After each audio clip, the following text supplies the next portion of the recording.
இங்கே குழுமியிருக்கும் அனைவருக்கும் என் அன்பின் வணக்கங்கள். குமரி கண்டத்தின் பழமையை போற்றும் வள்ளுவனின் மூச்சுக்காற்று வீசும் பண்பாட்டை நெஞ்சில் தாங்கும் நாடு, அதுதான் நம் நாஞ்சில் நாடு. ஆமாம், நாஞ்சில் நாடுனா என்னன்னு தெரியுமா? நாஞ்சில் நாடை பற்றி சங்க இலக்கியங்களில் மிக தெளிவாக கூறியிருக்காங்க. சங்க இலக்கியத்தை பொறுத்த வரைக்கும் நாஞ்சில்னா ஒரு ஊர். நாஞ்சில் எப்படின்னா வயலும் பசுமையும் விவசாயமும் நிறைந்த ஒரு ஊராக காணப்பட்டது. குமரி மாவட்டத்தில் அகஸ்தீஸ்வரம், தோவாளை ஆகிய 2 வட்டங்களுக்கும் உட்பட்ட ஒரு நாஞ்சில் நாடு தான் எங்கள் நாடு. இந்த நாஞ்சில் நாடு எப்படின்னா 17ஆம் நூற்றாண்டு வரை வேணாட்டிற்கு உட்பட்ட பகுதியாக இருந்தது. அதற்கு பின்பு என்ன ஆச்சுன்னா அகஸ்தீஸ்வரம் மற்றும் தோவாளை ஆகிய வட்டங்களுக்கு உட்பட்டு காணப்பட்டது. அதற்கு பிறகாக தமிழ்நாட்டில் கன்னியாகுமரி மாவட்டத்திற்கு உட்பட்ட பகுதியாக மாறியது. இந்த நாஞ்சில் மண்ணில் இருந்து வந்துள்ளேன் இந்த அருமை மிகு தமிழ் மாணவி. உண்மையாகவே பெருமிதம் கொள்கிறேன் நாஞ்சில் மண்ணில் இருந்து வந்ததற்கு. நாஞ்சில் நாடான் என்பது யாரு?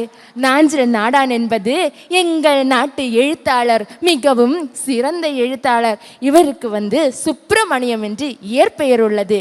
இவர் தமிழ்நாட்டில் திருவிதாங்கூர் சமஸ்தானத்திற்கு உட்பட்டு ஒவ்வொரு கதையும் எழுதினார். இதில் எனக்கு கொடுத்துக்கப்பட்டுள்ளது கும்பமுனி என்ற கதாபாத்திரம். கும்பமுனி கதாபாத்திரம் ஒரு ஆண் கதாபாத்திரம்.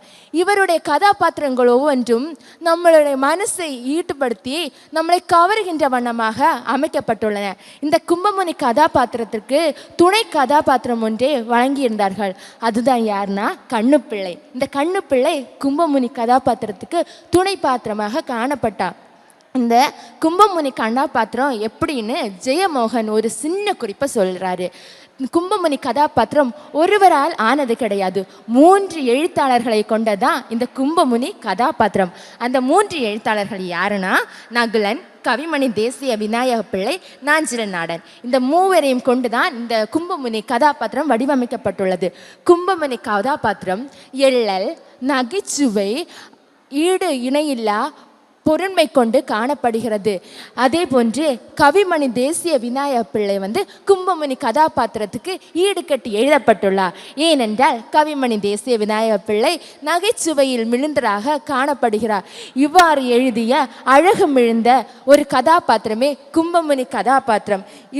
இவ்வளவு அழகான கும்பமுனி கதாபாத்திரத்தை எங்களுக்கு தந்த நாஞ்சில் நாடன் என்ற எழுத்தாளரை உண்மையாகவே தலைவணங்கி போற்றி புகழ்கிறேன். அதே போன்று கும்பமுனி கதாபாத்திரத்தை குறித்து மேலும் அறிய நீங்கள் விரும்புகிறீர்கள் என்றால் சூடிய பூ சூடற்கு, அது என்னன்னா நாஞ்சில் நாடன் எழுதிய ஒரு சிறுகதை தொகுப்பு. இதற்கு 2010ஆம் ஆண்டு சாகித்ய அகாடமி விருது கிடைத்திருக்கு. இந்த தொடரையும் கும்பமுனி தொடர் என்ற 2 தொடர்களையும் நீங்கள் படித்து கற்றுக்கொண்டால் கும்பமுனி யார் என்றும் நாஞ்சில் நாடுடைய மனம் வீசும் வயல் பொழுதையும் குறித்து நீங்கள் அறிந்து கொள்ள முடியும். நாஞ்சில் மண்ணில் இருந்து வந்ததற்கு பெருமை அடைகிறேன். இந்த வாய்ப்பை எனக்கு அளித்த நாகம்பட்டி சிறுகதை வாசிப்பும் பயிற்சி பட்டனின் வாயிலாக தந்த அம்மா ஐயா அவர்களுக்கு உண்மையாவே சிரம் தாழ்ந்து நன்றியை தெரிவித்து என் உரையை முடிக்கிறேன். நன்றி, வணக்கம்.